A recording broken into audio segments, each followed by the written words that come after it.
কি কাজ করবে দুনিয়ায়, এই ব্যক্তি দুনিয়ায় কি কি কাজ করবে সব লেখা হয়ে গেছে। এখন যদি একটা চোর বলে যে আল্লাহ পাক আমার তাকদিরে লিখেছিলেন যে আমি চুরি করব, তাই আমি চুরি করেছি। এখন যদি একজন ধর্ষক বলে আল্লাহ আমার তাকদিরে লিখেছিল যে আমি ধর্ষণ করব, তাই ধর্ষণ করেছি।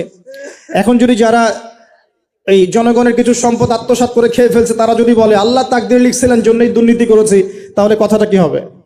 গ্রহণযোগ্য হবে? এখন যদি দলিল দেয় তাকদিরে তো লেখা ছিল। এই আকীদাটার নাম হচ্ছে জাবারিয়া আকীদা। কি আকীদা? জাবারিয়া। এমন একজন ব্যক্তি উমর রাদিয়াল্লাহু আনহুর দরবারে এসেছিল, চোর চুরি করেছে, ধরা পড়েছে। উমর রাদিয়াল্লাহু আনহু বলেছেন হাত কেটে ফেলো। তখন সে বলছে যে আমার হাত তো কাটা যাবে না, কেন? আল্লাহ পাক তাকদিরে লিখেছেন আমি চুরি করব, তাই চুরি করেছে। তো উমর রাদিয়াল্লাহু আনহুর সামনে এই কথাটা বলেছে। আর উমর রাদিয়াল্লাহু আনহু কি বিচক্ষণ মানুষ ছিলেন না বোকাশোকা ছিলেন? বলেন, তার মতো শাসক পাওয়া যাবে? তার মতো আরো একজন শাসক আসবে ইনশাআল্লাহ পৃথিবীতে। তার নাম কি?